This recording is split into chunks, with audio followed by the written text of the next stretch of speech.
बिस्मिल्लाहिर्रहमानिर्रहीम, अस्सलाम वालेकुम। प्रोग्राम ज़ेरे बहस में खुश आमदीद। मैं हूँ ज़ौक अहमद। नाज़रीन, जाफ़र एक्सेस के बाद वज़ीर आज़म साहब की जानिब से एक ऑल पार्टीज़ कॉन्फ्रेंस बनाने का इंदिया दिया गया था और उसके बाद मुख्तलिफ़ जमातों की जानिब से मुख्तलिफ़ बयानात सामने आए। अब ये ऑल पार्टीज़ कॉन्फ्रेंस कौन बुलाएगा, कब बुलाएगा, कैसे बुलाएगा, कौन कौन शामिल होगा, ये सवालात उठ रहे हैं। क्योंकि माजी में हमने देखा है कि जब ऑल पार्टीज़ कॉन्फ्रेंस बुलाई गई तो अपोजिशन की किसी न किसी जमात की जानिब से बाइकआउट भी किया गया और फिर पाकिस्तान तहरीक इंसाफ पर अभी हालिया दौर के अंदर ये इल्ज़ाम भी लग रहा है कि जब पाकिस्तान और इंडिया एक दूसरे के आमने सामने थे पाकिस्तान तहरीक इंसाफ के दौर के अंदर, तो जब ऑल पार्टीज़ कॉन्फ्रेंस जो बुलाई गई तो तब इमरान खान जो बतौर वज़ीर आज़म उसके अंदर शामिल नहीं हुए थे कि मैं अपोजिशन के साथ नहीं बैठ सकता उस ब्रीफिंग के अंदर। अब क्या सिर्फ एक ऑल पार्टीज कॉन्फ्रेंस बनाने से ही मामला हल हो जाएगा अगर तमाम जमातें आ जाती हैं, या किसी कानून साजी की भी ज़रूरत है? आज इस प्रोग्राम में, इस प्लेटफॉर्म पर यह जानने की भी कोशिश करेंगे, क्योंकि जो सबसे सुप्रीम इदारा है और जो सबसे सुप्रीम जगह समझी जाती है किसी भी मुल्क के अंदर, वो पार्लियामेंट है। और उस पार्लियामेंट के अंदर तकरीबन पाकिस्तान की सभी छोटी बड़ी सियासी जमातों की नुमाइंदगी मौजूद है, वो हुकूमत हो या वो अपोजिशन हो। अगर एक ऐसी सुप्रीम जगह जो पार्लियामेंट है, वहां पर ये तमाम जमातें इस कौमी सलामती के इशू पर यकजुबान नहीं हो सकती, तो फिर एपीसी का क्या फायदा होगा? और उसके साथ साथ फिर अमन व अमान की सूरत हाल को बेहतर करने के लिए दो किस्म के नजरिए सामने रखे जाते हैं।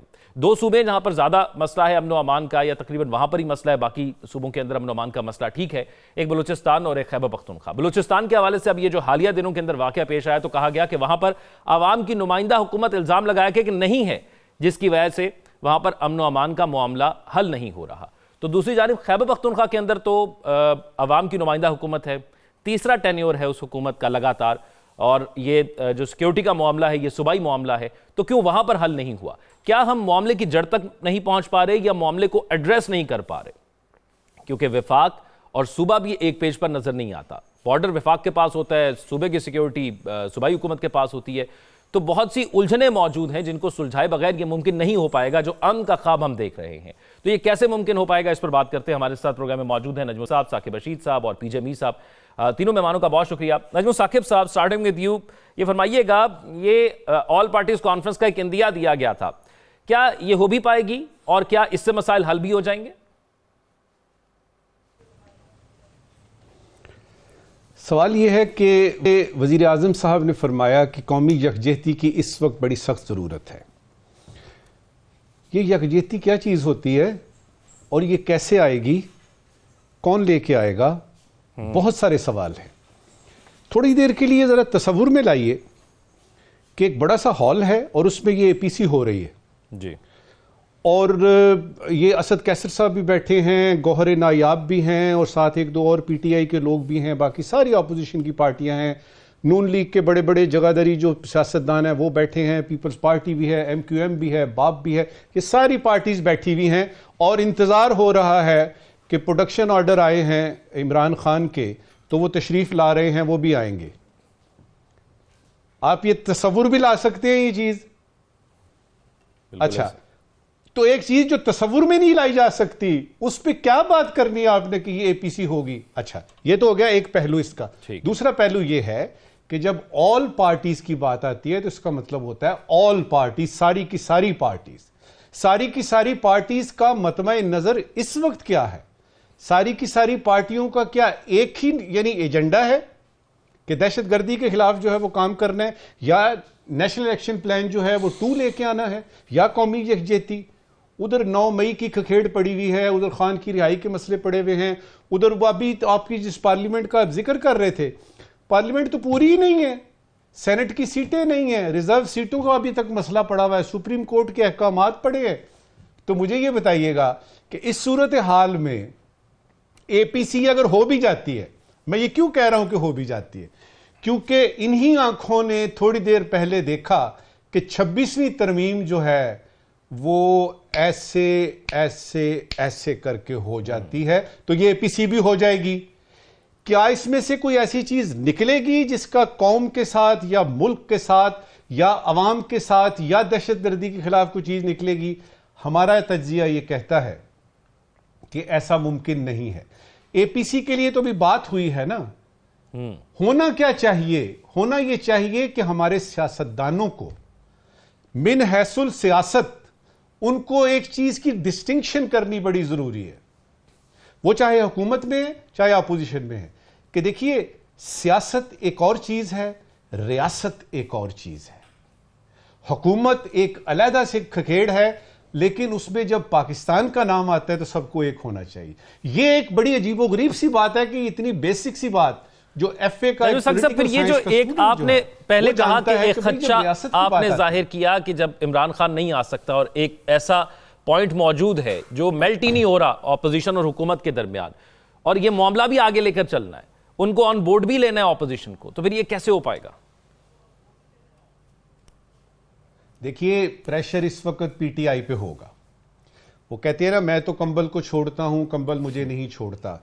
पीटीआई अपने उसूली मौकफ पे कायम है। वो फरवरी के इलेक्शंस और इलेक्शन के बाद की धांधली और फॉर्म 47 फलाना तमाम केसेस जाली हैं, तमाम सियासी हैं वगैरह वगैरह, और खान को रिहा किया जाए, असीरान को रिहा किया जाए और हमें प्राइम मिनिस्टर बनाया जाए, वो अभी तक कायम है।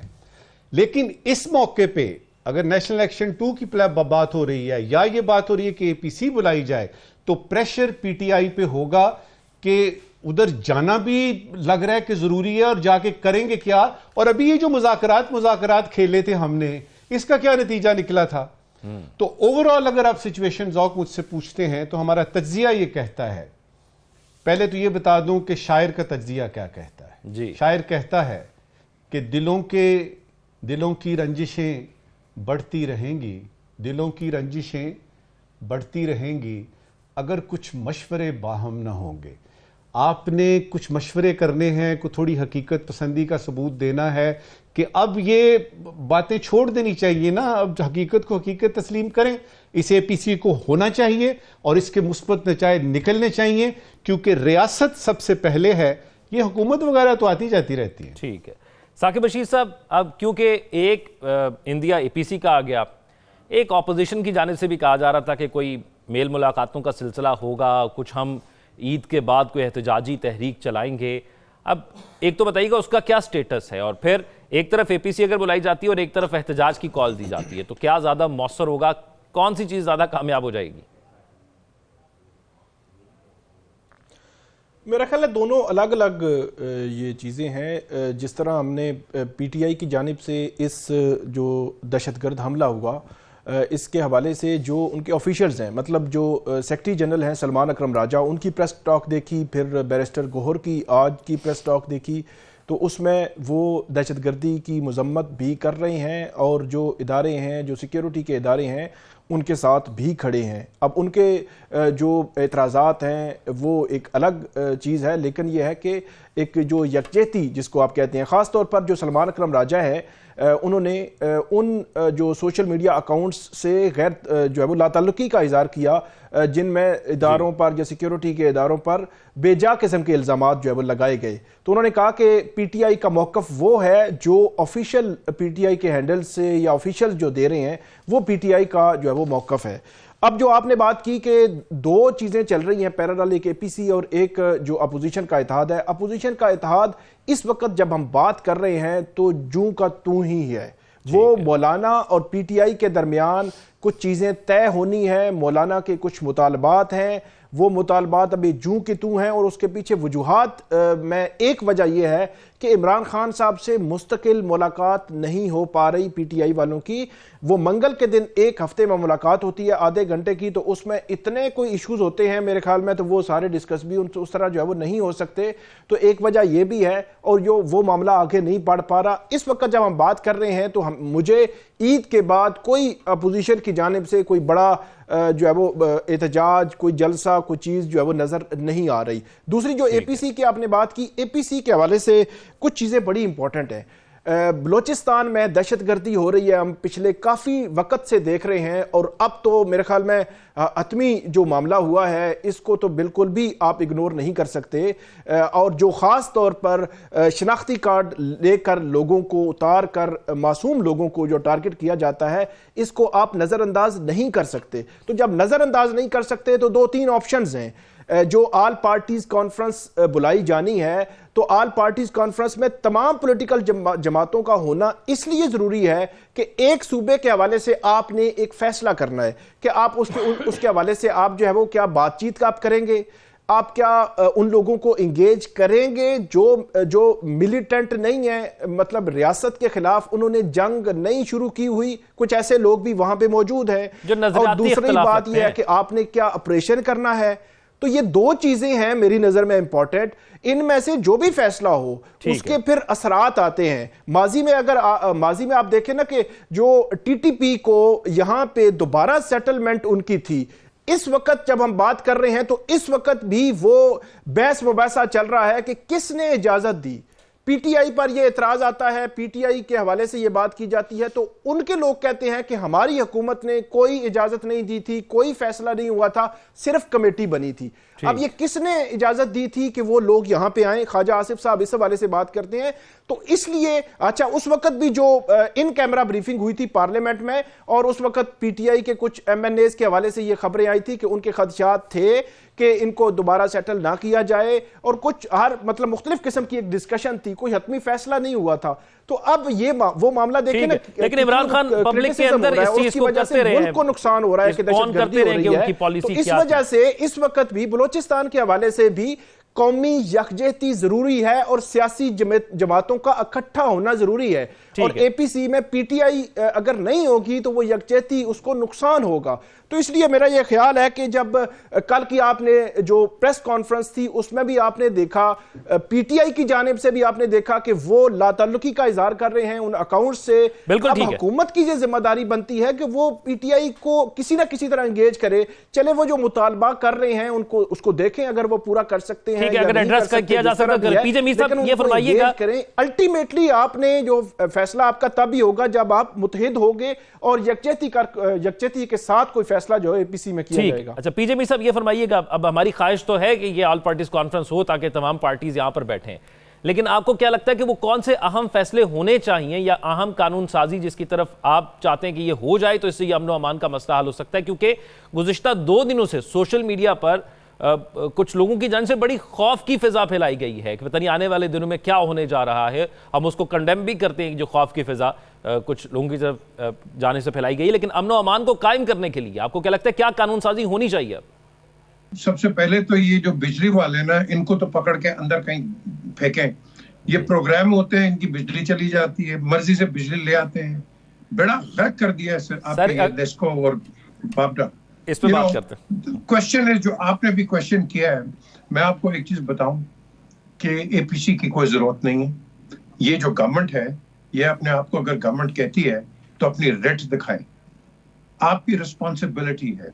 दहशतगर्दी ऑपोजिशन की रिस्पॉन्सिबिलिटी नहीं है, बल्कि ऑपोजिशन को गवर्नमेंट के साथ मिल के जो टेररिज्म है, जो एंटी आप कह लो कि इंसर्जेंसी है या एंटी स्टेट एक्टिविटीज है, उसके साथ एक पेज पे हो जाए। लेकिन ये नहीं होते। मुझे नहीं नजर आया कहीं किसी ने कंडेम किया हो कि ये जो दहशतगर्दी है इसके खिलाफ हम ये करते हैं। कोई नहीं, वहां उनका एक ही नारा है, इमरान खान को रिलीज करो। भाई करो, जरूर करो, तुम उसके सपोर्टर हो। But what about the national interests?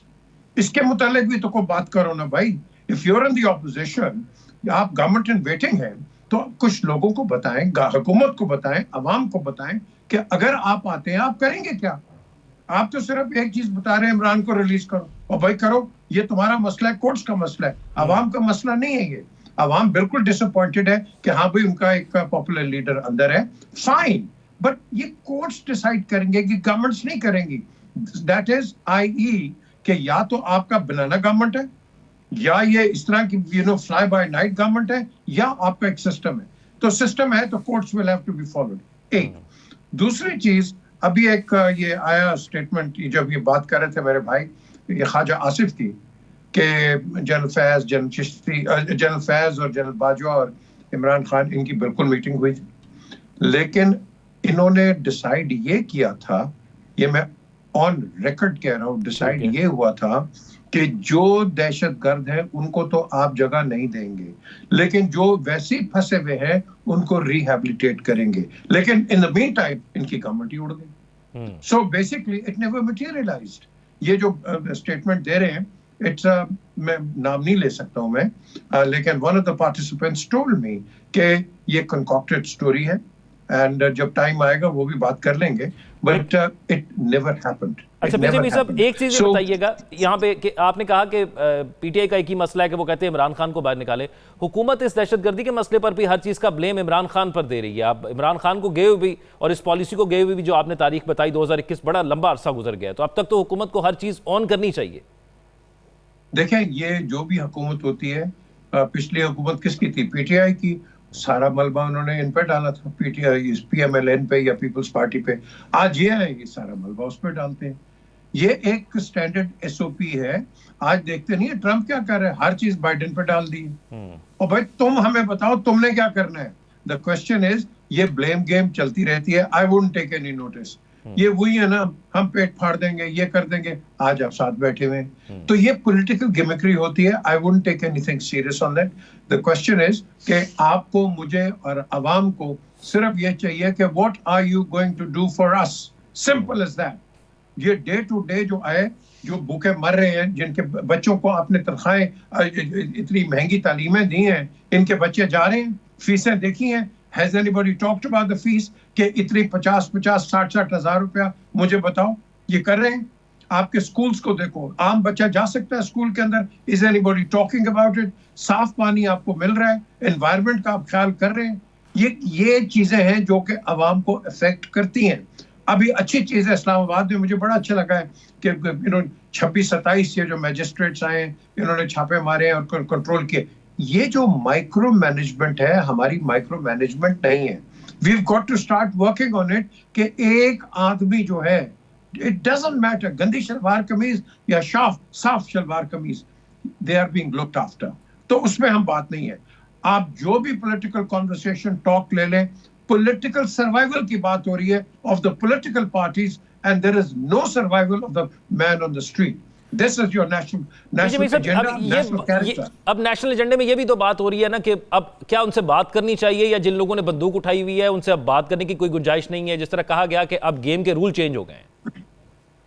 आप जो बंदूक उठाता है अगेंस्ट द स्टेट, आप उससे बात करेंगे? बिल्कुल नहीं करनी चाहिए उनसे बात। जो निहत्ते शहरियों को गोली मार के मार देता है, बच्चों को मार देता है, बच्चों को किडनैप करके 3-3 लाख रुपए उनके वालिदैन को देता है और उनको फिर फ्यूचर दहशतगर्द बनाता है। Do you want to talk to them? What do you want to talk to them about? Please tell me. How can you talk to those people जो के blatant killing करते हैं, murders करते हैं, and you want to sit and talk to them? How can you do it? ऐसे लोगों को you eliminate from the society. Period. और फिर आप जब कोई करता है, फिर जो जी मिट्टी पाओ, लिहाज करो, ये करो, वो लिहाज नहीं करते। आप किस बेसिस पे लिहाज करेंगे?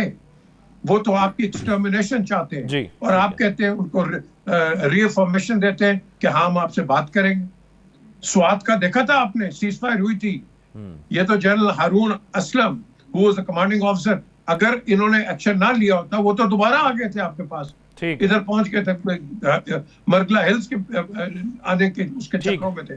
Thing is, we have to be strong, we have to defend our state, और state defense के अंदर all political parties have to be on the same page। अच्छा नजमुल साकी साहब, एक चीज जो अभी पीजेपी साहब कह रहे हैं, इसमें एक बुनियादी एपीसी के अंदर जो नुक्ता अब हमें समझ आता है वो ये है कि जो हथियार उठाता है स्टेट के खिलाफ, उससे कोई बातचीत नहीं करनी चाहिए और ये तमाम पार्टीज इस पर मुत्तफिक हों। एक फॉरेन पॉलिसी के हवाले से भी आपको लगता है कि एपीसी के अंदर डिस्कशन अब होनी चाहिए तमाम पार्टीज को बिठाकर? कि पहले हमने देखा था कि खैबर पख्तूनख्वा में सूबाई वफ्द जा रहा था, अभी तक वो तय नहीं हुआ कि कब जाएगा, उसको वफाक की रजामंदी हासिल है।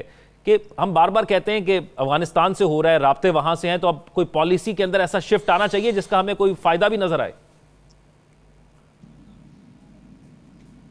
अभी तक इस हुकूमत की तरफ से जहां तक फॉरेन पॉलिसी का ताल्लुक है, किसी किस्म की कोई ऐसी बात सामने नहीं आई जिससे ये पता लगे कि फॉरेन पॉलिसी पाकिस्तान की होनी भी चाहिए कि नहीं, क्या कोई है भी कि नहीं। 2022 में एक डॉक्यूमेंट आया था, ये first ever national security policy हमारी आई थी, और उस डॉक्यूमेंट में एक बाकायदा पूरा चैप्टर था फॉरेन पॉलिसी के ऊपर कि फॉरेन पॉलिसी हमारी ऐसी होगी, इन ममालिक से हमारे ताल्लुकात ऐसे होंगे वगैरह वगैरह। उसमें ये लिखा हुआ था कि इसको हर दूसरे साल या हर साल इसको रिवाइज किया जाएगा। तो जहां तक ये कहना कि फॉरेन पॉलिसी एपीसी में क्या बात कर रहे हैं आप, फॉरेन पॉलिसी का तो यकीन कीजिए, फॉरेन ऑफिस चले जाइए आप, आपको लगेगा तमाम अफसरान 17 ग्रेड से लेके 22 ग्रेड तक वो सिर्फ 2 काम कर रहे हैं, मेरी प्रमोशन हुई है कि नहीं, मेरी पोस्टिंग कहां पे हो रही है।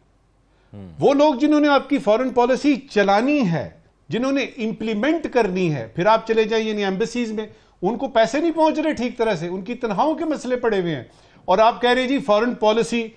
इस वक्त की गवर्नमेंट जो है उसके सामने सिर्फ यह है, फॉरेन पॉलिसी का मतलब वो समझते हैं अफगानिस्तान के साथ क्या होना चाहिए, तालिबान के साथ क्या ताल्लुकात होने चाहिए, टीटीपी ये जो अल खवारिज है इनके साथ क्या करना है, इंडिया के साथ क्या करना है, और अमेरिका के साथ ताल्लुकात कैसे ठीक करने हैं, और उसमें ये जो ये लगी है सैंक्शन लगी हैं आपकी यानी एंटी मिसाइल प्रोग्राम पे, इसको इसमें से कैसे निकलना है, एंड दैट्स इट। और चाइना का तो आपको पता ही है कि वो तो हमारे, वो तो जी रोज़े क़यामत तक हमारे साथ हैं। फॉरेन पॉलिसी ये नहीं होती, और उसके लिए बड़ा जरूरी है ज़ौक कि इस एपीसी को तो छोड़े, ये तो ऐसे नॉन इशू है। असल चीज ये है कि आपकी मुल्क की अंदर की पॉलिसीज, अंदरूनी पॉलिसीज, डोमेस्टिक, और आपकी फॉरेन पॉलिसी, 2 अलग-अलग लेकिन इंटरकनेक्टेड चीजें हैं। इसके लिए कम से कम पार्लियामेंट पूरी कीजिए, कोई हुकूमत का ऐसा हो कि उसकी जड़ें अवाम में जाएं, तब जाके कहीं पे आप बात करेंगे, वरना इस वक्त तो फॉरेन पॉलिसी का सवाल ही पैदा नहीं होता। अच्छा साकिब बशीर साहब, ये बताइएगा बुनियादी तौर पर अगर एपीसी की बात करें तो क्या कुछ चांसेस हैं कि तमाम जमातों को बुलाया जाएगा, या एनडीए के तौर पर ही था, क्योंकि हमने उसके बाद कोई हुकूमत की तरफ से दोबारा बयान सुना नहीं इस पर?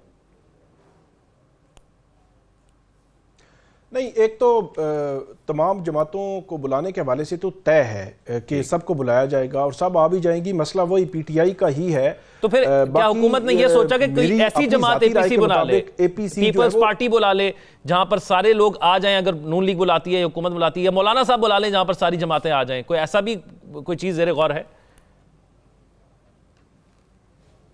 नहीं, ये भी हो सकता है, मुमकिन तौर पर हो सकता है, लेकिन अल्टीमेटली इसको जो इनिशिएटिव ये लेना है, गवर्नमेंट ने लेना है, इस पे पॉलिसी की डायरेक्शन भी हो सकती है, उसमें सामने आएगी कि सबका इस पे व्यू क्या है। और ऑल पार्टीज कॉन्फ्रेंस मेरे ख्याल में होना बहुत ज़रूरी है। सियासी क़यादत जो है वो फैसले हमेशा से मरबूत और मजबूत फैसले वही होंगे जो सियासी क़यादत मुतहद होकर जो वो करेगी।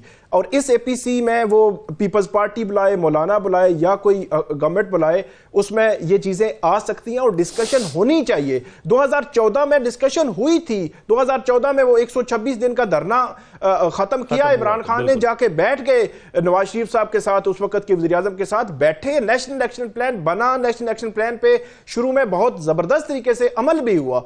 अब भी मेरे ख्याल में उस किस्म की अगर फिजा बन जाए तो मुल्क के लिए बड़ा अच्छा होगा। बिल्कुल। और उसके बाद हमने देखा यकीनी तौर पर दहशतगर्दी के वाकयात में कमी भी हुई, और पाकिस्तान 2014 के बाद से जो है वो बेहतर होना शुरू हुआ अमन अमान के हवाले से। एक ब्रेक लेते हैं, उसके बाद आते हैं एक और अहम मामले के हवाले से बात करते हैं। Stay with us.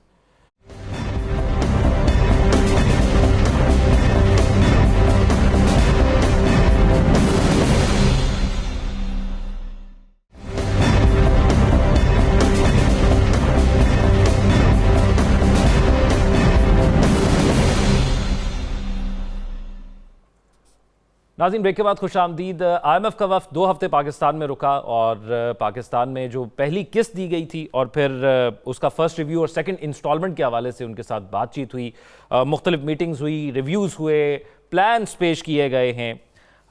लेकिन ऐसा लगता है कि पाकिस्तान के अंदर जो ये ज़ख़म है हमारे यहाँ इकनॉमिकली या मईशत को ठीक करने के लिए, इस ज़ख़म पर पट्टी तो रखी जा रही है लेकिन दवा नहीं लगाई जा रही, तो वो पट्टी के नीचे ज़ख़म मज़ीद ख़राब होता जा रहा है। क्योंकि हमें एक तरफ जो हुकूमती बयानात सुनते हैं तो दावे और वादे और किस्म के नज़र आते हैं, जब हम ऑन ग्राउंड रियलिटीज़ देखते हैं तो हमें और किस्म की चीज़ें नज़र आती हैं। अब जैसे आप फ़र्ज़ कर लें कि पाकिस्तान की इक़्तिसादी राब्ता कमेटी ने नेट मीटरिंग सारिफीन से मुतल्लिक एक पॉलिसी की मंजूरी दी है, और बिजली का एक यूनिट 27 रुपये के बजाय अब 10 रुपये में ख़रीदा जाएगा। यानी वो लोग जो पहले सोलर प्लेट्स लगाया करते थे, वो नेट मीटरिंग के ज़रिए हुकूमत को वापस बिजली दिया करते थे और उनको 27 रुपये का यूनिट मिलता था, अब वो 10 रुपये का दिया जाएगा और 65 रुपये का आप वापस लेंगे।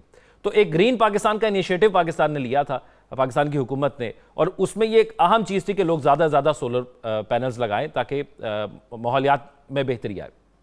तो अगर इस किस्म के इकदाम होंगे, एक तो वहां से नुकसान होगा, दूसरा फिर यह भी कहा जाता है कि कैपेसिटी पेमेंट पूरी नहीं होगी अगर ज्यादा से ज्यादा लोग सोलर पैनल की तरफ जाते हैं या हम सस्ता यूनिट नहीं खरीदते, अगर हम महंगा यूनिट सार्फिन से खरीदते हैं। तो फिर किसने कहा था ये कैपेसिटी पेमेंट वाला आप मामला उस वक्त रखें और ऐसे कॉन्ट्रैक्ट करें और ऐसी सर्विसेज दें।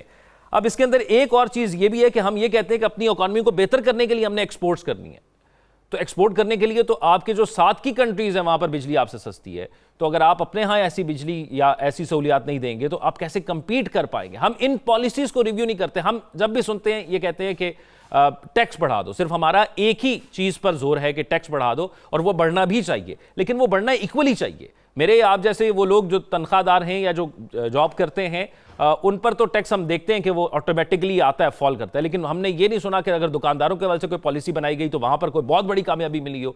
इसी तरह वो 1-2% एलीट जो पाकिस्तान के मुल्क के फैसले करती है, उनके हवाले से भी अभी कोई पॉलिसी नजर नहीं आती। अब दोस्त मुल्कों से भी हमने पैसा लिया हुआ है, अब वो भी बार बार डिमांड करते हैं कि अब कैसे वापस करना है, कब वापस करना है। हम रोल ओवर की बात कर लेते हैं, हमें रोल ओवर मिल जाता है। तो अब देखते हैं ये कि क्या हमें ये अगली किस्त मिल जाएगी और हमारी पॉलिसीज क्या हैं, और यही पॉलिसी है जो पाकिस्तान को इस मुश्किल भंवर से निकाल देगी, जो हुकूमत के दावे हैं, या हम मजीद उलझते जाएंगे इनसे। पीजे मीर साहब, ये एक तो IMF ज़रूरी है हमारे लिए, हमारी मईशत के लिए, और ये किस्त भी ज़रूरी है। 2 हफ्ते वो पाकिस्तान में रह भी गए हैं अभी आके, और उन्होंने रिव्यू भी कर लिया, और उम्मीद भी यही जाहिर की जा रही है कि हमें किस्त मिल जाएगी। तो आपको लगता है कि जो पॉलिसीज पैरेलल चल रही हैं वो ठीक चल रही हैं? ये हमारा आखिरी IMF प्रोग्राम होगा जो मेरे वजीर आजम कहते हैं? आखिरी होगा, मुझे कोई जवाब दे दे, I want to hear it. Shaukat Aziz ने किस तरह पाकिस्तान को IMF प्रोग्राम से बाहर निकाला? Please tell me that. देखो, आप अगर फोकस्ड हो जाओगे, यू कैन डू इट, हम कर सकते हैं। लेकिन आप जब IMF का जो पैसा आता है, इंस्टेड ऑफ स्टेबलाइजेशन, पैसा आपको स्टेबल के लिए देते हैं, to make the country stable, हम उसको डेवलपमेंट पे लगा देते हैं, और डेवलपमेंट वहां जहां की वोटर अपीजमेंट होती है। This is not how you spend public money. और ये फिर टैक्स क्यों लगाते हैं? इसलिए क्योंकि आप ओवर स्पेंडिंग कर जाते हैं। तो ओवर स्पेंडिंग करेंगे और आपने फिर ADB ले लें, वर्ल्ड बैंक ले लें, ये IMF ले लें, इनको पैसे तो वापस करने हैं ना, तो कौन करेगा? आप और मैं करेंगे। So the question is, you got to have a firm policy.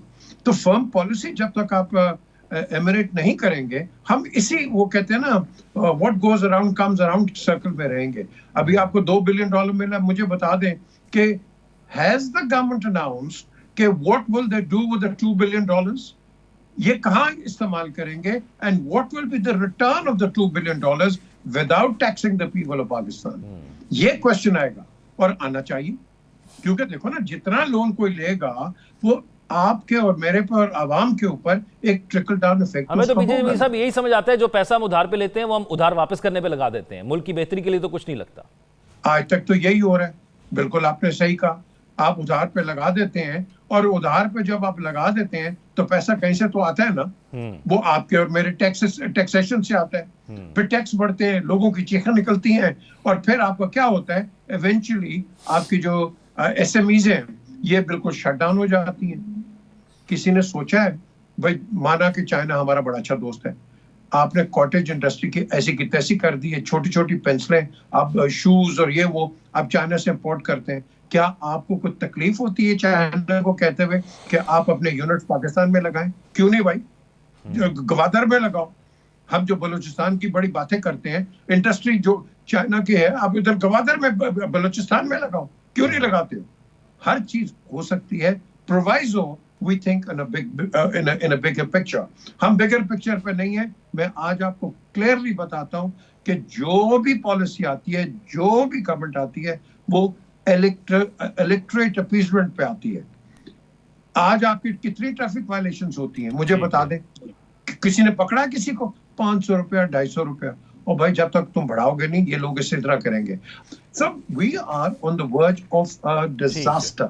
इसको we've got to get together। ये नहीं है कि हमने गिव अप करना है, we've got to move forward, और ये कंसेंसस के साथ होगा, वो अकेला नहीं को कर सकता। बिल्कुल ऐसे ही है, हम यहाँ पे स्टक तो नहीं हो सकते, यकीनी तौर पर आगे जाना है, लेकिन आगे बेहतरी की तरफ कैसे जाना है, ये इंपॉर्टेंट सवाल है। जो साकिब साहब, कैपेसिटी नहीं है जो हमसे कहा जाता है, क्योंकि लाजी बात है, अब ये तमाम चीज़ें तो IMF डिसाइड कर रहा है हमारी इकोनॉमी और हमारी पॉलिसीज़ को, क्योंकि हम इतनी बार उनकी तरफ जा चुके हैं या इस पोजीशन पे उनकी तरफ गए हैं, तो क्या हमारे यहाँ शख्सियात का मसला है, पॉलिसी का मसला है, या कैपेसिटी नहीं है जो लोग मौजूद हैं उनमें?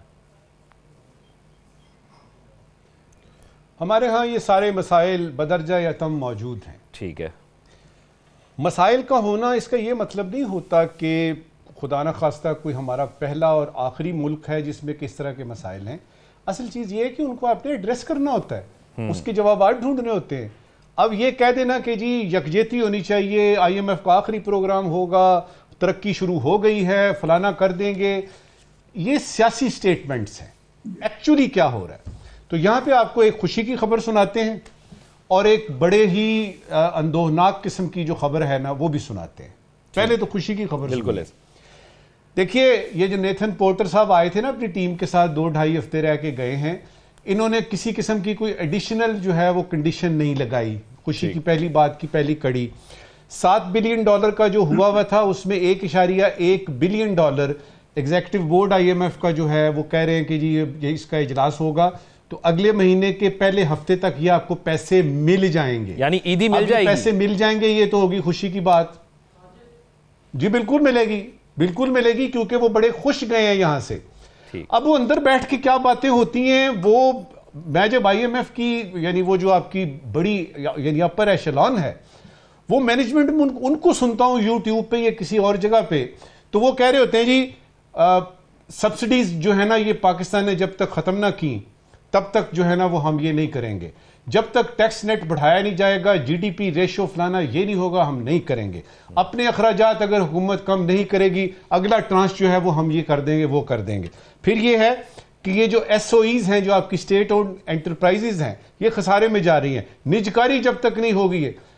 मैं जब इधर देखता हूं तो देखिए न सब्सिडीज कम हुई हैं, न टैक्स नेट बढ़ा है, ना आपकी बरामदात बढ़ रही हैं, आपकी SOEs मुस्तकिल खसारे में जा रही हैं। ये सारी की सारी चीजें हो रही हैं, लेकिन नेथन पोर्टर साहब कह रहे हैं जी गाली कोई नहीं, मसला ही कोई नहीं, आप बिल्कुल ठीक जा रहे हैं, ये $1.1 बिलियन आपको मिल जाएगा।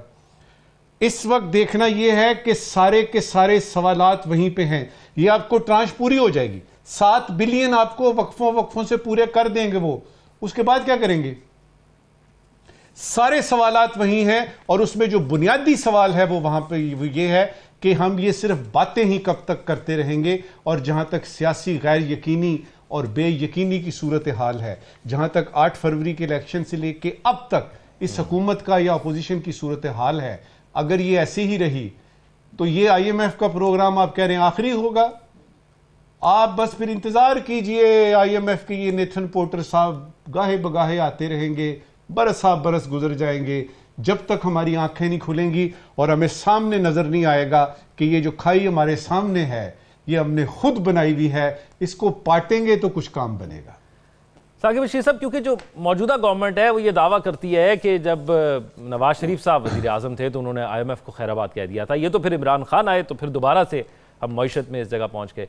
तो मौजूदा जो पॉलिसीज़ हैं वो टाइम टपाव हैं कि किसी तरह हमारे साल गुजर जाएं जितनी साल हम हुकूमत में हैं, या ठीक है slow and study but we will win the race?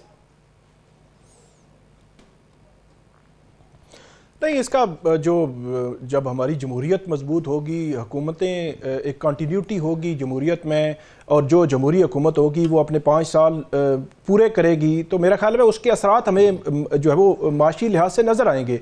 और अगर ये पूरे नहीं करेंगे और उनके जो वो हर्डल्स आएंगी या उनकी जो मैंडेट है उस पर सवालात होंगे, तो ये सारी चीज़ें इसके साथ मिली हुई हैं। तो इस किस्म की सिचुएशन है, फिर जो मईशत है वो ग्रो नहीं करेगी। 2000 जब हम बात करते हैं 2008 से 13 कोई आइडियल सिचुएशन नहीं थी। 2013 से 18 या 2018 से आगे 5 साल या ये गवर्नमेंट जो है वो आगे जो है वो जाए, तो अब इशू ये है कि वहाँ पे सियासी जो अदम इस्तेकाम है वो पिछले 10-12 साल से हम देख रहे हैं मुल्क में।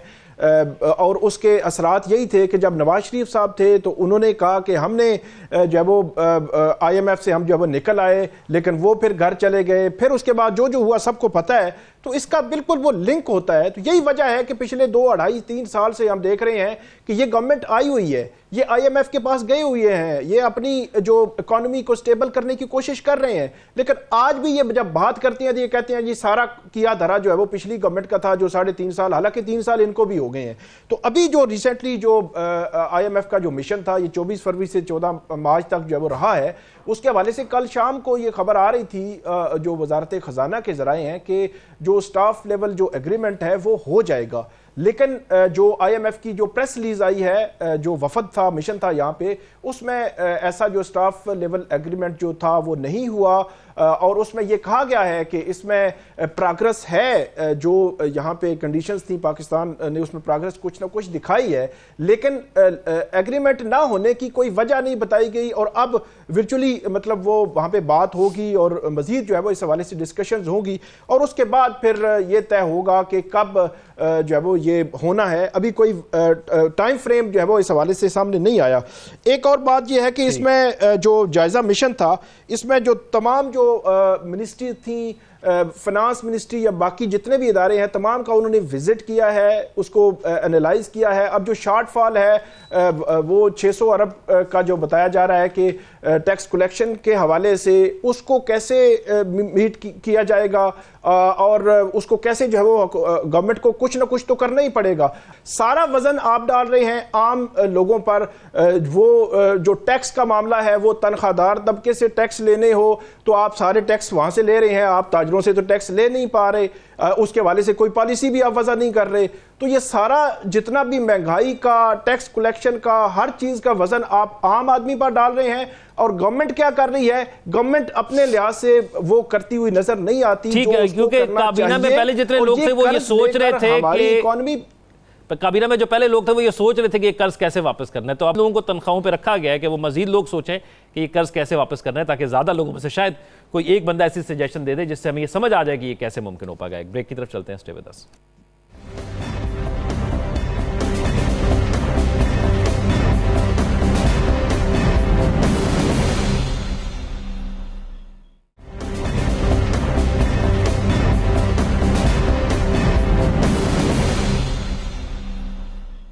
ब्रेक के बाद खुशामदीद नाज़रीन। इस्लाम एक ऐसा मज़हब जो कि अमन की दावत देता है और अमन फैलाता है, और जब ये आया तो उसके बाद लोगों को हकीकी मायने नज़र आए, ज़िंदगी के हकूक़ नज़र आए दूसरों के। लेकिन इसको इस मौजूदा दौर के अंदर इस तरह पोर्ट्रेट कर दिया गया पूरी दुनिया के अंदर इस्लाम के दुश्मनों की जानिब से कि इस्लामोफोबिया का एक कॉन्सेप्ट सामने आया, और आज उसके ख़िलाफ़ आलमी दिन मनाया जा रहा है। नजम साकिब साहब, इस्लामोफोबिया जो कि पूरी दुनिया के अंदर जा रहा है, जब हम इस पर रिसर्च करते हैं पता लगता है कि लिटरेचर के अंदर इस मज़हब के ख़िलाफ़ इतनी किताबें लिखी जाती हैं, लेकिन हक़ में वो काम नहीं हो रहा, जिसकी वजह से ये फैल रहा है। आपको क्या लगता है कि क्या वजह है? सबसे पहले तो अच्छी बात करते हैं सर। अच्छी बात यह है कि आज 15 मार्च है और जनरल असम्बली के जो करारदाद मंजूर हुई थी उसमें पाकिस्तान ने इस्लामोफोबिया के लिए जो कि किया कि इस्लामोफोबिया के ख़िलाफ़ जो कोशिशें हैं उसका एक आलमी दिन जो है मुकर्रर होना चाहिए।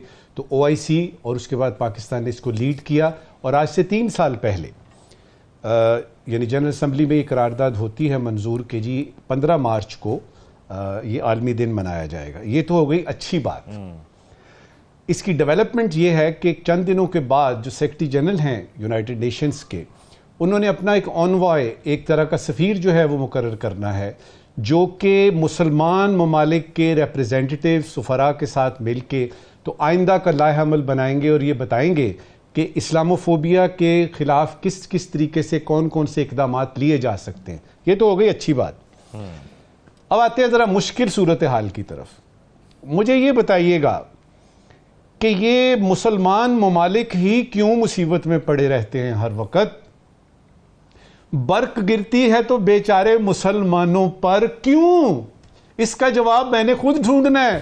सर, आपने जो बात की ना, उधर से मुझे ये याद आया कि देखें क्या वजह है कि अगर 100 मुल्क यानी हैं जिनमें प्रॉब्लम चल रही है तो उसमें 99 मुल्क जो हैं 99 वो मुसलमान हैं। दूसरा सवाल ये है कि क्या इस्लाम बहैसियत मजहब के जो आपके जितने भी हैं यानी 53, 54, 56 आपके जो मुसलमान ममालिक हैं, क्या उनके लिए यकजहत होने के लिए इस्लाम जो है वो वाकई सारे कहते हैं कि हाँ जी ये है? यहां पे मैं आपको एक डिस्टिंक्शन करना चाहूंगा सर। देखिए, इस्लाम में किसी किस्म का कोई मसला नहीं है, और ये वो मजहब है जो कि यूरोप में और अमेरिका में और नॉर्थ अमेरिका में सबसे ज्यादा पॉपुलर है, मकबूल हो रहा है, लोग धड़ाधड़ मुसलमान हो रहे हैं। बिल्कुल ऐसे। मसला इस्लाम के साथ नहीं है, मसला मुसलमानों के साथ है। इसीलिए मैं कहा करता हूं कि ये जो कहते हैं ना इस्लामिक स्टेट्स नहीं है, ये मुसलमान स्टेट्स हैं, और अगर मुसलमान स्टेट्स हैं तो मुसलमानों में तो गड़बड़ हो सकती है। इस्लाम को बीच में ये मिक्स किया है, और ये है आपकी वो साजिशी थ्योरी कि अगर एक मुसलमान कोई काम गलत करता है तो कहा जाता है जी कि इस्लाम खुद, यानी खुदा न खास्ता ये नाउजुबिल्ला इस्लाम में कोई खामी है। भाई मुसलमान को करें ना कि इस फलाने मुसलमान ने, जिस तरह अगर आप दूसरी तरफ देखें तो कोई क्रिश्चियन है, कोई ज्यू है, वो अगर कोई यानी करता है, एक बच्चा जाता है स्कूल में अमेरिका में और तर गोलियां चलाता है, 150 बच्चों को मार देता है, उधर तो ये नहीं होता कि जी क्रिश्चियनिटी कर रही है, बिल्कुल ऐसे। उधर तो होता है जी कि डीरेल्ड था, इसको साइकोलॉजिकल प्रॉब्लम से, डिवोर्स पेरेंट्स से वगैरह वगैरह। तो इसमें हमने खुद भी देखना है कि हमने इस्लामोफोबिया जो एक पैदा हो चुका है, बजाय इसके कि कहें कि जी क्यों हो गया, ये है, हम ये देखें हमने इस सिलसिले में क्या करना है। और बॉटम लाइन इस वक्त की बात की ये करूंगा कि मैंने सिर्फ एक काम करना है, मैंने सही मुसलमान बनना है। ठीक है, और मैं जब सही मुसलमान बन जाऊंगा तो उसके बाद अक्सर मसाइल हल हो जाएंगे। बिल्कुल ऐसे ही। पीजे मीर साहब, मुख्तसरन मैं जानना चाहूंगा कि ये क्योंकि दहशतगर्दों का कोई मजहब नहीं होता, तो क्यों फिर इस मजहब पर, एक खास स्पेसिफिक मजहब पर इसको टैग कर दिया जाता है? ये इसलिए करते हैं क्योंकि हमारे अंदर इग्नोरेंस है। आपकी मेरी पख्तून, बलोच, सिंधी, सारों की अपनी अपने डायलेक्ट्स हैं। हमारा मजहब आया है अरब जबान के अंदर, अरबी जबान के अंदर। लोगों को कोई समझ नहीं है, ये सूरतें पढ़ लेते हैं और कहते हैं कि बड़े नेक बन गए। इनको पता ही नहीं है, कईयों को, मिसालों को समझते नहीं है, समझते नहीं है। वो खलील जिब्रान का है ना, वो एक उसकी कहावत है कि wisdom is not in words, it is the meaning with in words. तो जब तक आप माने नहीं समझेंगे किसी चीज के, तो फिर आप जर्मन पढ़ रहे हैं या इटालियन पढ़ रहे हैं। बात यह है कि हमने मजहब की हर किस्म के आपकी एक इंटरप्रिटेशन रख दी हुई है। आज आपने जब ये शुरू किया ये सब्जेक्ट, ये क्यों है कि इस्लामोफोबिया आ गया है? क्योंकि उन्होंने अंग्रेजी के अंदर या फ्रेंच के अंदर या दूसरी जबानों के अंदर बताया है कि इस्लाम ये है जी। हमने बताया है इनको अंग्रेजी के अंदर, हमने इनको बताया है फ्रेंच या किसी और जबान के अंदर कि इस्लाम तो एक्चुअली ये है। देखो, जब हम इनको नहीं ब्रीफ करेंगे, बताएंगे नहीं, तो आप कैसे इनको पता चलेगा? ये बिल्कुल, इसमें कोई शक नहीं। आपके जो अक्लमंद लोग हैं, उन्होंने अंग्रेजी ट्रांसलेशंस किए हैं, और वो मोहम्मद पिकथॉल के हैं, कई और के हैं, उनकी ट्रांसलेशन लोग पढ़ते हैं and then they convert themselves. हमारा मजहब किस चीज पे? नियत पे। तो और नियत कहाँ आती है? जहाँ अमल और अमाल हो। ठीक। तो जब आपको पता ही नहीं है कि आप किस पे अमल कर रहे हैं, तो आपके अमाल कहाँ से आएंगे? तो ये जो दहशतगर्द हैं, ये खेलते हैं लोगों के जज्बात के ऊपर। वो लोग हैं कि जो कि मैं इनका वो एक बंदे ने बड़ा अच्छा इनका नाम रखा था, ऑब्सक्यूरेंटिस्ट्स। ये वो लोग हैं, और इनको जब तक मैंने तो ये जब गया था इमरान, मैंने इसको कहा था, मैंने कहा देख बात सुन, तू जा रहा है, खुदा के लिए अमेरिकनों से पैसे ना मांग, अगर तूने मांगने हैं तो मदरसों को अपग्रेड कराओ। कहता है गुड आइडिया। मैंने कहा यार, इनको तू अपग्रेड करा देगा, हमारी पॉपुलेशन यहाँ से निकली हुई है, इनको अकल आएगी, इनको समझ आएगी, ये इंडॉक्ट्रिन नहीं होंगे। बिल्कुल, हमें वो चीज एक चेंज करने की जरूरत है, हमें रिवायती तरीकों से हटकर उन तरीकों पर जाने की जरूरत है। साकिब बशीर साहब, किन चीजों की जरूरत है ओवरकम करने के लिए मुख्तसर? नहीं, ज़रूरत तो यही है ना कि जो इस्लामोफोबिया या इस्लाम पर या इस्लाम के ख़िलाफ़ जो बात की जाती है, या हर किस्म की जो भी शिद्दत पसंदी या दहशतगर्दी दुनिया भर में होती है, उसको इस्लाम के साथ जोड़ दिया जाता है। तो उसको एक तो एड्रेस करने, या जो इस्लाम का एक्चुअल जो पैगाम है उसको दुनिया के सामने रखने की ज़रूरत है। रखा भी जाता है, दुनिया को मालूम भी है, लेकिन इस हवाले से ये एक चीज़ तय है कि दुनिया एक मुनाफिकत की नज़र से बज़ाहिर जो है वो देखती है कि आप वही बात जो नजम साकिब साहब कर रहे थे कि एक कोई भी इवेंट होता है, कोई दहशत गर्दी का वाक़या होता है, तो अगर वो क्रिश्चियन हो या किसी और मज़हब से हो तो उसको तो वो इंडिविजुअल उसका एक्ट कहा जाता है, लेकिन वो कोई वाक़या हो जिसमें कोई मुसलमान इनफरादी हैसियत में उसका एक्ट हो तो उसको इस्लाम से जोड़ दिया जाता है। तो ये मुनाफिकाना रवैया जो है वो ख़त्म करना चाहिए। और ये जो 15 मार्च का दिन है, 15 मार्च 2022 को ये रखा गया, तो मेरा ख्याल में ये एक अच्छी एफर्ट थी पाकिस्तान की। उस वक्त पीटीआई की गवर्नमेंट थी, 2020 में इमरान खान वहाँ पर गए थे, उन्होंने स्पीच की थी।